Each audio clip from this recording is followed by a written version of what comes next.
लिख तेरे बंदे हम ऐसे हो हमारे करम, नेकी पर चले और बदी से डरे, ताकि हंसते हुए निकले दम। तो चलिए बच्चों, आज हम शुरू करते हैं कक्षा 10वीं की गणित का अध्याय 13 की प्रश्नावली 13.1 का आज हम प्रश्न क्रमांक 6 आज हम पढ़ेंगे। क्लियर है? देखिए प्रश्न क्रमांक 6 यहाँ पर आपका ये बोल रहा है, एक दवा का एक कैप्सूल। आपने दवाई का कैप्सूल देखा होगा, है ना? इसी को करने में मजा आता है ना। कहीं रॉकेट का निकालो तो कहीं कैप्सूल का निकालो। अब हेलीकॉप्टर उड़ रहा हो वो को भी क्षेत्रफल निकाल लो, का पूरा हमें निकालेगा? तो देखो निकालना पड़ेगा। मगर दवा का एक कैप्सूल है, दवा का एक कैप्सूल है जो बेलन के आकार का है। अच्छा, बेलन के आकार का है। हाँ, बेलन के आकार का है। ये हो गया हमारा बेलन। ये क्या हो गया हमारा बेलन। दवा का एक कैप्सूल बेलन के आकार का है। किसके आकार का है? बेलन के आकार का है, जिसके दोनों सिरों पर एक एक अर्ध गोला लगा हुआ है। अब हमने आधा गोला काट करके लाए और ये वाले सिरे में लाके जोड़ दिए। ये वाले सिरे में लाकर हमने जोड़ दिए और आधा गोला लेकर के आए हमने ये वाले सिरे में ला करके जोड़ दिए। क्लियर है? एक एक अर्ध गोला लगा हुआ है। पूरे कैप्सूल की टोटल लंबाई 14 मिलीमीटर है। पूरा कैप्सूल यहां से लेकर के यहां तक की आपकी टोटल लंबाई कितनी है? 14 mm है। पूरे कैप्सूल की लंबाई कितनी है आपकी? 14 mm है। और व्यास 5 mm है। गोले का व्यास, व्यास का मतलब होता है केंद्र से यहां से लेकर यहां तक की पूरी दूरी, है ना? ये कितनी है आपकी यहां पर? 5 mm है। अगर ये 5 mm की है तो ये बेलन का व्यास अगर 5 mm का है तो गोले का व्यास भी कितने mm का होगा? 5 mm का होगा 5 mm का। और व्यास की आधी क्या होती है? त्रिज्या। व्यास अगर 5 का है तो त्रिज्या कितनी हो जाएगी? 2.5 की हो जाएगी। कितनी हो जाएगी? 2.5 की हो जाएगी। बहुत सरल सवाल है। क्लियर है? तो यहां पर त्रिज्या r बराबर कितनी की हो जाएगी आपकी? 5/2 mm की हो जाएगी। हो जाएगी त्रिज्या। ये व्यास 5 का, त्रिज्या कितनी की हो जाएगी? 5/2 mm की हो जाएगी। क्लियर है? त्रिज्या मतलब केंद्र से लेकर के परिधि तक की दूरी। व्यास 5, उसकी आधी होगी त्रिज्या। कितनी हो जाएगी? 5/2 हो जाएगी। केंद्र से लेकर के परिधि तक की दूरी ये भी कितनी होगी आपकी? 5 में 2 का भाग देना तो कितनी हो जाएगी आपकी? 2.5 मतलब 2.5 हो जाएगी। क्लियर है? अगर ये 2.5 की हो गई है तो यहां से लेकर के यहां तक की लंबाई भी कितनी हो जाएगी आपकी? त्रिज्या r बराबर कितनी हो जाएगी आपकी? 2.5। 2.5 की निकल करके जाएगी। कितने की निकल के जाएगी आपकी? 2.5 की निकल करके आ जाएगी। आ गई? अब ये भी 2.5 का हो गया और ये भी 2.5 का हो गया। तो 2.5, तो देखो अब मुझे बेलन की लंबाई ऊंचाई h ज्ञात करना है। क्या ज्ञात करना है? बेलन की ऊंचाई मुझे ज्ञात करना है। तो अगर मैं इतनी पूरी दवा की कैप्सूल में से 14 में से अगर ये वाला 2.5 और ये वाला 2.5 को अगर मैं घटा दूंगा तो मुझे मेरी बेलन की लंबाई निकल करके आ जाएगी। तो 2.5 और 2.5 मतलब 5 घटा दूंगा तो बेलन की लंबाई निकल के आ जाएगी। तो पूरे 14 में से मैंने 2.5 और 2.5 5 घटा दिया।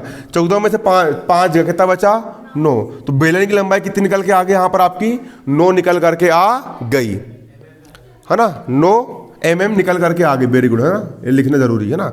9 mm निकल करके आ गई। ये भी कितनी है? 2.5 mm निकल के आ गई।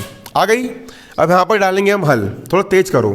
हल दिया है सवाल में क्या दिया है? सवाल में यहां पर आपको दिया है कैप्सूल की संपूर्ण लंबाई। कैप्सूल की कुल लंबाई, कैप्सूल की कुल लंबाई बराबर कितनी यहां पर आपकी? 14 mm है। कितनी है? 14 mm दिया है। तथा बेलन की त्रिज्या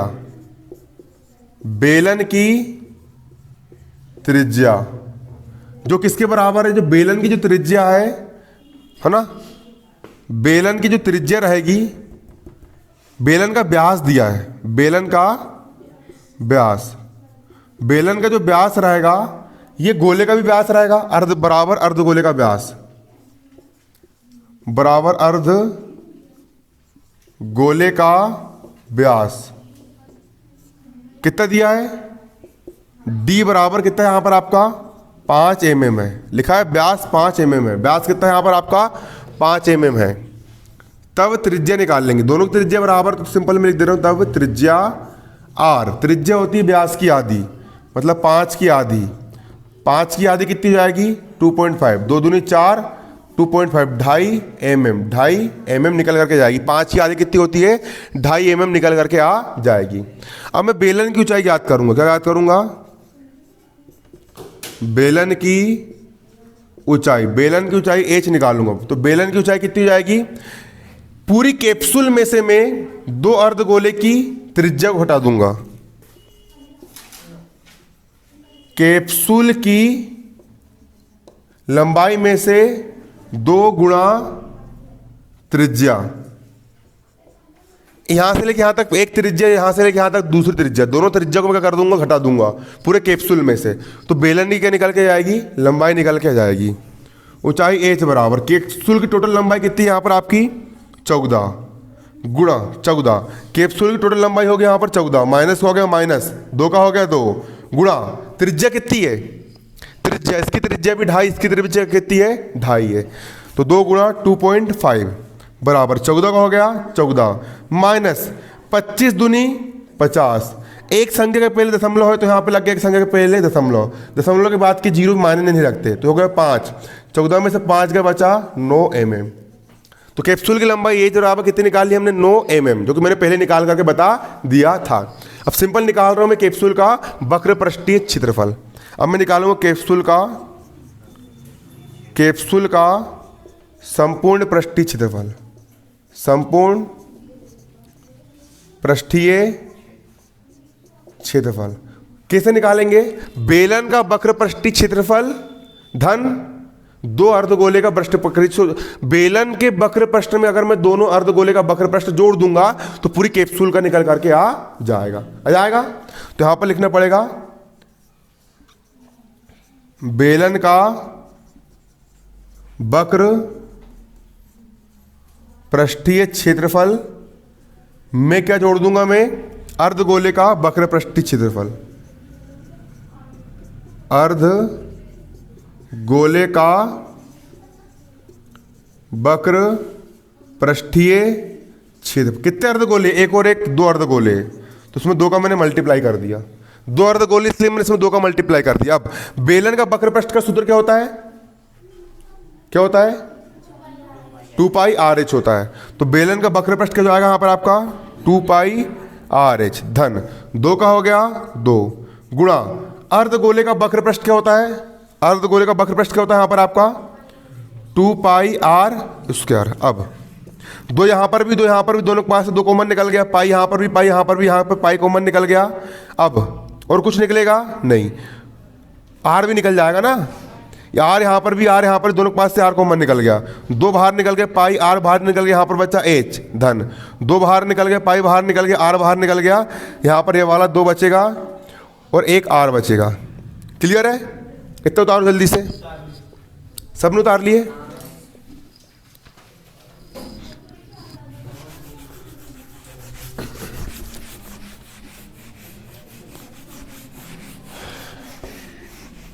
बराबर का हो गया, बराबर 2 का हो गया 2, पाई का मान कितना होता है 22/7 गुणा एच, आर का मान कितना है, त्रिज्या आर का मान कितना निकाले थे अपन ने 2.5, 2.5 ब्रैकेट का हो गया ब्रैकेट, एच का मान कितना है, एच का मान है यहाँ पर 9, धन का हो गया धन 2 का हो गया 2 गुणा आर का मान कितना है, आर का मान यहाँ पर है 2.5, 2.5।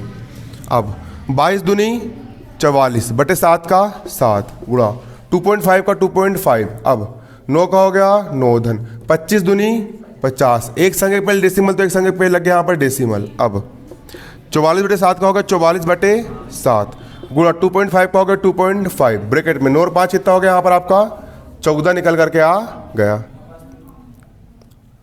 9 5 14 होगा ना। अब 7 एकम 7, 7 दूनी 14, 44 दूनी नहीं 25, 44 का हो गया 44 दूना, 25 दूनी हो गया 50, एक संख्या पहले दशमलव, एक संख्या पहले क्या लग गया दशमलव, कर दो मल्टीप्लाई, 520 का शून्य हासिल का 2, 520 हो दो कितना हो गया 22 सेंटीमीटर स्क्वायर। तो पूरी कैप्सूल का क्षेत्रफल कितना निकल के आ गया 220 मिलीमीटर है रे, यहाँ पर mm है ना, mm मिलीमीटर का वर्ग। ये निकल गया पूरी कैप्सूल का क्षेत्रफल,